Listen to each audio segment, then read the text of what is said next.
चले जी बेटा, हम लोग जो है वो बात करते हैं अब हाइपोथेसिस को लेकर के कि सेकंड स्टेप जो है वो ऑब्जर्वेशंस के बाद वो हाइपोथेसिस होता है। सो यहाँ पे एक हाइपोथेसिस के बारे में जो है वो बताया गया है कि हाइपोथेसिस जो है वो बेटा जी एक टेंटेटिव जो है वो एक्सप्लेनेशन होती है ऑब्जर्वेशंस की, कि आपने ड्यूरिंग ऑब्जर्वेशन जो डाटा आपने कलेक्ट किया था अब उसको आगे लेकर के चलना है, उसको उसका जो नेक्स्ट स्टेप जो है वो बेसिकली हाइपोथेसिस है। ठीक है, तो आप कैसे हाइपोथेसिस कर सकते हैं? आपने जो एक ऑब्जर्वेशंस के दौरान आपने जो डाटा कलेक्ट किया था उसको आप देखेंगे, वेरीफाई करेंगे और उसके बाद जो नेक्स्ट स्टेप की तरफ आप मूव करेंगे, डेट इज़ हाइपोथेसिस। ठीक है, तो यहाँ पे जी हाइपोथेसिस में उन्होंने ये बोला, यहाँ पे एक लाइन आपको नज़र आ रही है, बाकी तो बेसिकली यहाँ पे कुछ जो है वो एक्स्ट्रा भी लिखा हुआ है, लेकिन कुछ जो है वो मैंने कटिंग करवाई हुई है। यहाँ पे मैं जो लाइन अभी बोल करके दिखाऊंगी वह है कि hypothesis can be the result of deductive reasoning, it can be the consequences of inductive reasoning. ठीक है, तो एक दो तरह की यहाँ पे रीजनिंग के बारे में बताया गया है। दो तरह की जो है वो फॉर्मुलेटिंग, यहाँ पे एक और लाइन लिखी हुई है कि there are two types of formulating hypothesis. तो बेसिकली दो वेज होते हैं, दो टाइप्स होती हैं हाइपोथेसिस की। इसमें यहाँ पे जो आपको नज़र आ रहा है, उन्होंने क्या है कि यहाँ पे उन्होंने उन उन दोनों रीजनिंग की जो है वो नाम दे दिए कि एक बेसिकली जो है वो डिडक्टिव रीजनिंग और दूसरी जो है वो इंडक्टिव रीजनिंग है।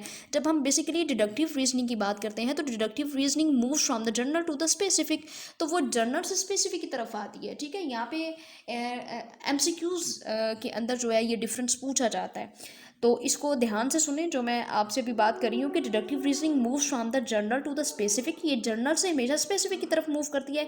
It involves drawing specific conclusions from the general principle or assumptions, जो बेसिकली हमारी अपनी अजम्पशंस होती हैं। हम जैसे किसी भी चीज़ को जो है वो कर लेते हैं कि माइट बी पॉसिबल ऐसा हुआ होगा। ठीक है, सो डिडक्टिव रीजनिंग जो होती है वो जनरल से स्पेसिफिक की तरफ जाती है। मतलब इसमें हम टू वर्ड्स का यूज़ करते हैं, एक जो है वो है इफ़ और दूसरा जो है बेटा बेसिकली वो देन है। ठीक है, इफ़ और देन का हम लोग जो है वो यूज़ करते हैं, इफ़ और देन।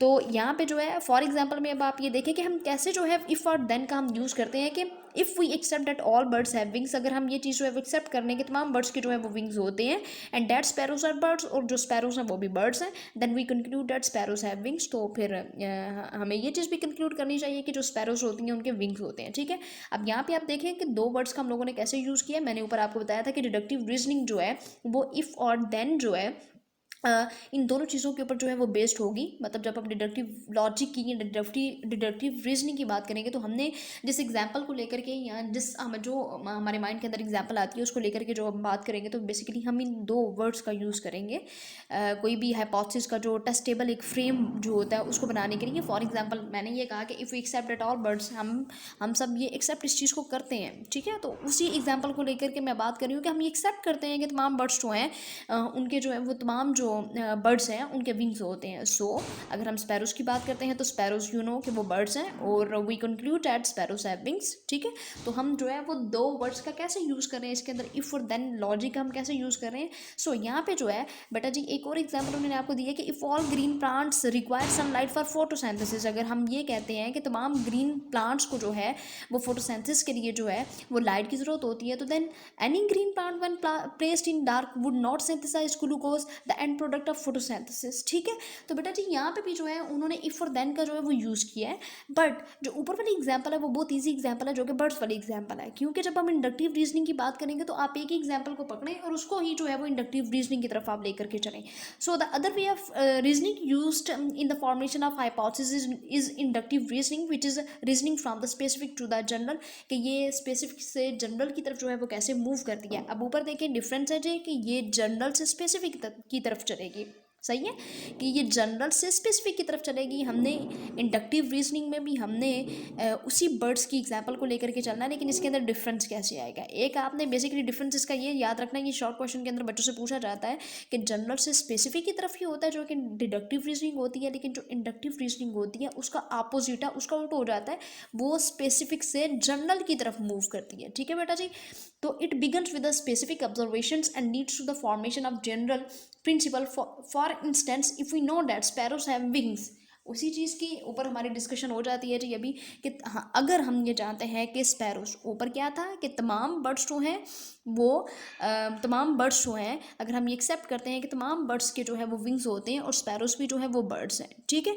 और हम इस चीज़ के ऊपर जो है वो इस चीज़ को हम जानते हैं, इस चीज़ के ऊपर बिलीव करते हैं। इसी तरह से जी उसी एग्जाम्पल का उल्ट करके हम देख लेते हैं कि अगर हम ये जानते हैं कि स्पैरोज के विंग्स होते हैं, तो देन पेज नंबर 2 पे बेटा जी आप जो है इसका जो इसी क्वेश्चन का जो है वो पेज नंबर है तो ये 10 है, लेकिन इसी का जो है वो पेज नंबर 2 आप देख सकते हैं यहाँ पे। किसी क्वेश्चन के बारे में उन्होंने क्या किया है कि and are birds and we know that eagle parrot hawk crow are birds. तो हम ये भी जानते हैं, अब हम डिफरेंट जो है वो बर्ड्स को अंदर लेकर के आए हैं कि हम ये जानते हैं कि ये तमाम बर्ड्स जो हैं ईगल पैरट हॉक क्रो वगैरह सारे के सारे जो हैं वो बर्ड्स हैं। Then we induce that all birds have wings. तो हमें इस चीज़ पे बिलीव होना चाहिए कि तमाम जो बर्ड्स हैं उनके विंग्स होते हैं, ठीक है। तो वो उसी एग्जाम्पल को किस तरह से उन्होंने जो है वो आपको उल्ट करके दिखाया है, तो यही बेसिकली जो है वो डिडक्टिव और इंडक्टिव रीजनिंग है, ठीक है। तो जब हम इंडक्टिव रीजनिंग की बात करते हैं तो वो भी इंडक्टिव रीजनिंग भी ऑब्जर्वेशन से ही जो है वो स्टार्ट होती है और ये and moves backward towards the generalisation and theories, ठीक है। तो इसके बारे में एक ये चीज़ है कि ये भी जो है वो इंडक्टिव रीजनिंग जो है ये भी स्टार्ट होती है ऑब्जर्वेशन से ही, ये स्टार्ट होती है, लेकिन ये बैकवर्ड टाइप में जो है ये मूव कर जाती है, बैकवर्ड डायरेक्शन की तरफ ये मूव कर जाती है। तो आप ये देख रहे हैं जी उन्होंने उसी एग्जाम्पल को लेकर के जो है उन्होंने इसको उल्ट करके दिखाया है, ठीक है। The science also therefore uses inductive methods to generalise from specific events. अब यहाँ पे जो है ये एक शॉर्ट क्वेश्चन जो है ये इंपॉर्टेंट है, ठीक है। अभी जो मैं आपको अभी बताने लगी कि in fact sometimes scientist use other ways to form a hypothesis. अब इस तरह से ये क्वेश्चन हो सकता है, ये क्वेश्चन आपसे पूछा जा सकता है कि what do you know about the other ways to form a hypothesis.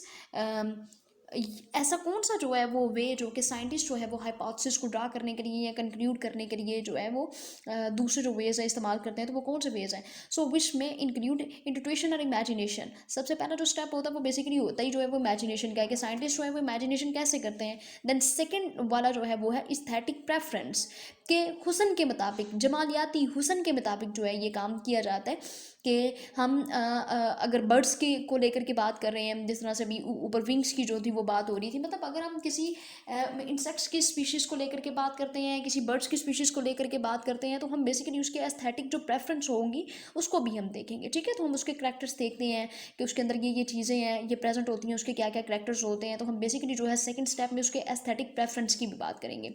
Then religious और फिलोसफिकल आइडियाज़, हमारे माइंड के अंदर जो है वो उसके अकॉर्डिंगली जो है वो फिलोसफिकल आइडियाज़ भी आते हैं।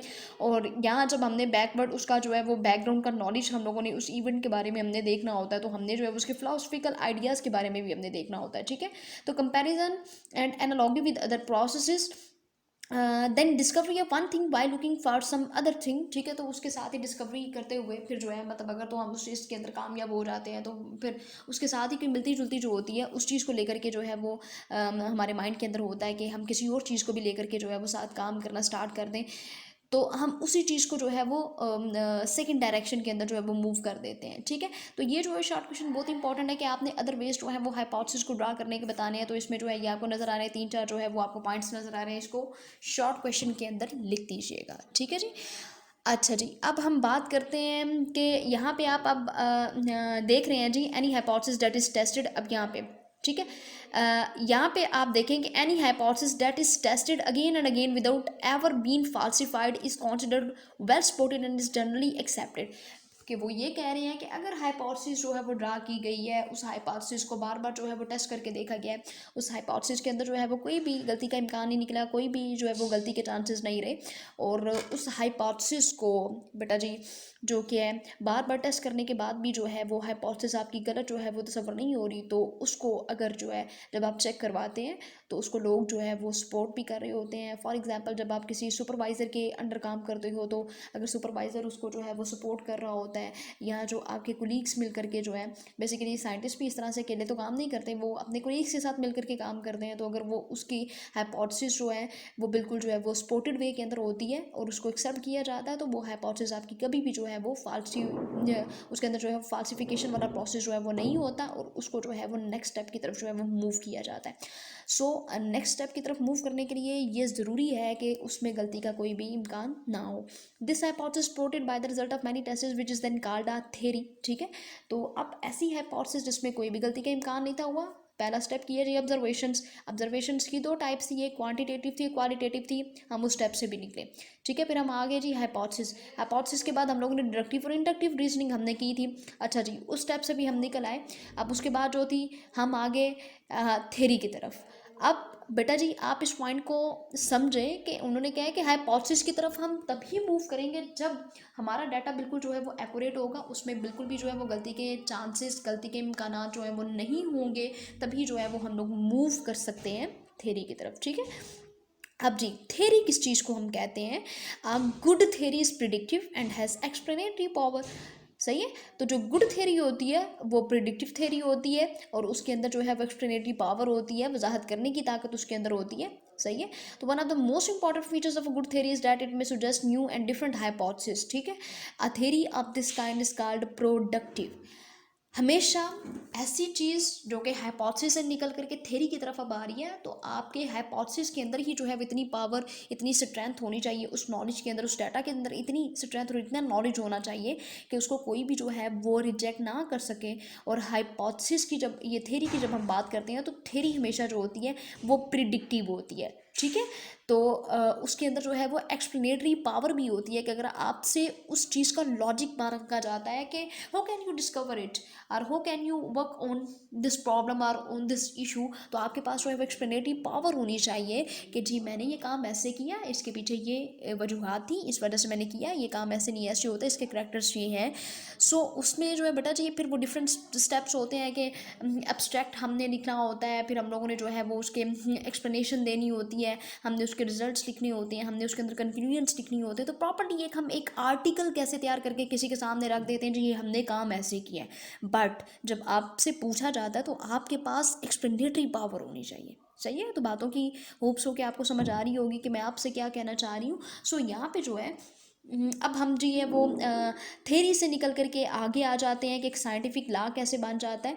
और साइंटिफिक लॉ जो है बेसिकली, साइंटिफिक लॉ जो है हर चीज़ को टेस्ट करके लास्ट स्टेप जो होता है वो बेसिकली साइंटिफिक लॉ का आता है। ठीक है, तो यहाँ पे आप देख रहे हैं जी in fact many scientist take it as a challenge and exert even greater efforts to disprove the theory. ठीक है, तो बहुत से साइंटिस्ट होते हैं, जो कोई एक बंदा काम कर रहा होता है, उसके काम को जो है वो रिजेक्ट करने में लगे होते हैं। तो साइंटिस्ट का काम ही होता है, और वो किसी एक बंदे ने जो कि काम किया होता है उसको रिजेक्ट करने के लिए ही लगे रहते हैं जी, हम कुछ ऐसी एफर्ट्स करने के हम उसके अगले बंदे के काम को जो है वो रिजेक्ट करते। So if theory survives this approach और this type of difficult time period and continues to be supported by experimental evidence. और अगर थ्योरी के अंदर जो है बेटा जितनी पावर होती है, उस थ्योरी के अंदर जो है वो इतनी ताकत होती है, एक्सप्लेनेटरी पावर होती है। ठीक है, और इस तरह के जो है वो टाइम पीरियड से, डिफ़िकल्ट टाइम पीरियड से निकल करके लोग उसको सपोर्ट करते हैं, उसके पास एविडेंसेस होते हैं जो कि उस प्रॉब्लम के ऊपर जो है वो साइंटिस्ट काम कर रहे होते हैं। तो अगर प्रॉपर एविडेंस के साथ वो साइंटिस्ट बात करते हैं तो वो चीज़ जो है वो साइंटिफिक लॉ बन जाती है। ठीक है, तो इसके बारे में एक ये चीज़ है कि बेशुमार जब हम भी जो हैं, जब सोसाइटी के अंदर कोई काम करना चाह रहे होते हैं, तो बेसिकली जब हम कोई स्टेप लेते हैं, फर्स्ट स्टेप लिया तब भी प्रॉब्लम्स आई। ठीक है, उसको फेस किया, मज़ीद हम सेकंड स्टेप की तरफ मूव किए तो फिर भी प्रॉब्लम आती है, और हम लोग जो है बेशुमार चीज़ों को इग्नोर करते हैं और डटे रहते हैं उस चीज़ के ऊपर। देन मतलब हम किस तरह से स्टेप बाय स्टेप जो है वो आगे मूव करते हैं, लेकिन फिर एक दिन हम स्ट्रॉन्ग बन जाते हैं। सो इसी तरह से अगर आप जो है वो एक कहानी की तरह इस क्वेश्चन को याद करेंगे तो आपको ये क्वेश्चन बहुत जल्दी याद हो जाएगा इंशाल्लाह। तो इसमें बेटा जी यही कहा जा रहा है लास्ट पे कि बहुत से साइंटिस्ट होते हैं, जब आप अपना स्टेप लेते हो ऑब्जर्वेशन के बाद हाइपोथेसिस का स्टेप, ऑब्जर्वेशन देखे बैठ करके, यहाँ पे मैं भी बेशुमार चीज़ों के ऊपर जो है वो ऑब्जर्व कर सकती हूँ, मैं सोच सकती हूँ, ख्यालात इमेजिनेशन आएंगे, चलो मैं इस चीज़ के ऊपर काम कर लेती हूँ, तो आपकी ऑब्जर्वेशंस को कोई नहीं रोकेगा। ठीक है, उसके बाद एक्सपेरिमेंट जब आप करेंगे प्रॉब्लम्स होगी, हाइपोथेसिस की तरफ मूव करेंगे। आप जब स्टेप बाय स्टेप आगे मूव करेंगे तो आपके अपोजिट में, मतलब जो कि हम ये कहते हैं कि जो मुखालिफ जो लोग होते हैं, जो मुखालफिन होंगे, वो उस चीज़ को जो है वो रिजेक्ट करने में लगे रहते हैं। इसी तरह से जो साइंटिस्ट होते हैं, वो किसी जो है वो सामने काम करने वाले जो साइंटिस्ट होते हैं, मतलब आपस में जो कुलीग्स होते हैं, बेसिकली अगर मैं 3 बंदों के साथ जो मिलकर के काम करती हूँ तो इतनी मुझे प्रॉब्लम्स नहीं होगी, क्योंकि वो सारे सपोर्ट करने वाले होंगे। लेकिन अगर वही डाटा मैं लोगों को दिखाती हूँ तो लोग उसके अंदर जो है वो नुक्ताचीनी करेंगे। सो बेसिकली इसी तरह का जो टाइम पीरियड जो है कि कि बेटा जी, जब काम किया जा रहा होता है तो साइंटिस्ट जो होते हैं वो डिसप्रूव करने में लगे रहते हैं कि हम किस तरह से जो है इस बंदे के काम को जो है वो डिसप्रूव कर दें और इसको गलत साबित करें, और ये बंदा जो है वो आगे जो अगली मंजिल की तरफ जो है वो ना पहुंच सके। लेकिन फिर भी अगर ऐसा काम जो बहुत, जिसमें एक्सप्लेनेटरी पावर होगी, जिसमें आपके पास प्रॉपरली एविडेंस मौजूद होंगे, आप एक इस तरह के हार्श टाइम के जो हार्श एक टाइम पीरियड है वहाँ से आप निकल करके जो है वो, जब आप साइंटिफिक लॉ की तरफ मूव करेंगे तो उसमें ये है कि फिर आपके पास एविडेंसेस होने चाहिए कि आपसे थ्रू आउट द वर्ल्ड जब कोई भी आपसे पूछे, ना सिर्फ ये कि अगर आप किसी पाकिस्तान से बिलोंग कर रहे हैं या इंडिया से बिलोंग कर रहे हैं तो आप जो है वो जवाब दें, बल्कि जब साइंटिफिक लॉ आ जाता है तो साइंटिफिक लॉ का मतलब ये है कि फिर आप जवाबदेह होंगे इस चीज़ को लेकर के। और कभी भी साइंटिफिक लॉ ऐसा नहीं बनता, साइंटिफिक लॉ तभी बनता है कि जब आपकी हाइपोथेसिस को और थ्योरी वगैरह को जो है वो बेटा जी जब जो है वो सपोर्ट किया जाता है। ठीक है, तो ये बहुत इंपॉर्टेंट पॉइंट है। फिर यहाँ पे जी, scientific law is a uniform और constant fact of nature, it is visually and irrefutable theory. ठीक है, तो ये जो थ्योरी होती है इसको फिर कोई भी रिजेक्ट नहीं कर सकता, it can never never be rejected. ठीक है, तो ये एक इरिफ्यूटेबल थ्योरी हो जाती है, इसको कोई भी बंदा रिजेक्ट नहीं कर सकता। चलें जी, अब हम बेसिकली जब साइंटिफिक लॉ की हम बात करें तो यहाँ पे जिन साइंटिस्ट ने काम किया हुआ है उन साइंटिफिक लॉज, उनकी एग्जांपल्स को हम देख लेते हैं जी। Examples of biological laws are Hardy Weinberg law. ठीक है, तो हार्डी वैनबर्ग लॉ जो है ये भी एक साइंटिस्ट था, उसने भी जो है अपना एक लॉ बनाया था, वो हार्डी वैनबर्ग लॉ था। और दूसरा जो था वो मेंडल्स लॉ ऑफ इनहेरिटेंस, जो कि बेसिकली आप जो है वो 10th क्लास की बायोलॉजी की बुक के अंदर एज वेल एज जो है वो पार्ट 2 की बायोलॉजी की बुक के अंदर भी ये चीज़ें जो है वो मौजूद हैं।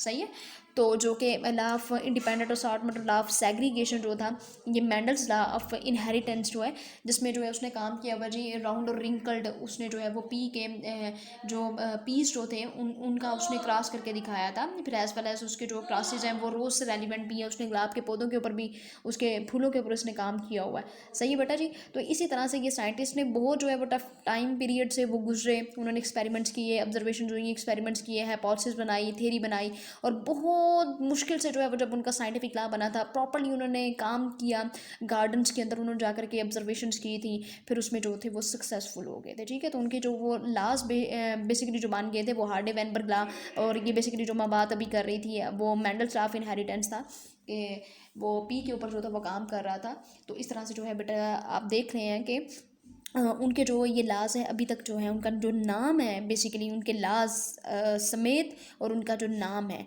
वो अभी भी किताबों के अंदर आप पढ़ते हैं। और ये इसी वजह से ये है कि इन्होंने मेहनत की होती है, और मेहनत करने के बाद जो है वो इनके नाम हमेशा ज़िंदा रहते हैं। ठीक है, होप्स हो कि बेटा जी आपको जो है ये टॉपिक बहुत अच्छे से समझ आ गया होगा। ये एक लॉन्ग क्वेश्चन है, ये इंपॉर्टेंट लॉन्ग क्वेश्चन है, इसको आपने ध्यान से करना है। चैप्टर नंबर 1 में इसके भी आने के जो है वो चांसेस ज़्यादा होते हैं, as well as short question जिसके अंदर बहुत इंपॉर्टेंट है कि आप हाइपोथेसिस के ऊपर वो हाइपोथेसिस के बारे में शॉर्ट क्वेश्चन पूछ सकते हैं, as well as important short question जो इसमें है वो डिडक्टिव रीजनिंग और इंडक्टिव रीजनिंग के अंदर आप डिफ्रेंशिएट कैसे कर सकते हैं। और फिर ये है कि ये जो बेसिकली जो स्टेप्स थे ये हाइपोथेसिस को ड्रा करने के, उन स्टेप्स के नाम क्या होते हैं, और किस तरह से जो है वो साइंटिस्ट इन स्टेप्स को जो है वो ड्रा कर सकते हैं जब वो हाइपोथेसिस की तरफ मूव करते हैं। तो फिर कौन कौन से स्टेप्स जो हैं वो, ये बेसिकली जो आपको मैं इमेजिनेशन और एस्थेटिक प्रेफरेंस के बारे में बता रही थी। इसी तरह से जो है वो थ्योरी और लॉ के अंदर जो है वो डिफरेंस पूछा जा सकता है। तो यहाँ पे इस वाले क्वेश्चन से अगर आपको लॉन्ग क्वेश्चन नहीं आता, बेसिकली वैसे तो ये लॉन्ग क्वेश्चन बहुत इंपॉर्टेंट है, 3-4 है इस चैप्टर में से लॉन्ग क्वेश्चन इंपॉर्टेंट। और अगर आपको जो है वो लॉन्ग क्वेश्चन नहीं आता तो बेटा जी इसमें से शॉर्ट क्वेश्चन बेशुमार आ जाते हैं। So wish you good luck, अपना ख्याल रखिएगा, अल्लाह ताला आपका और मेरा हामी नासिर हो, दुआओं में याद रखिएगा। अल्लाह हाफिज़। वीडियो पसंद आई तो लाइक करें, अपनी राय कमेंट करें। ऐसे ही मजीद वीडियोस के लिए हमारा चैनल सब्सक्राइब करें और बेल का आइकन दबाएं ताकि आपको हर वीडियो का नोटिफिकेशन मिलता रहे।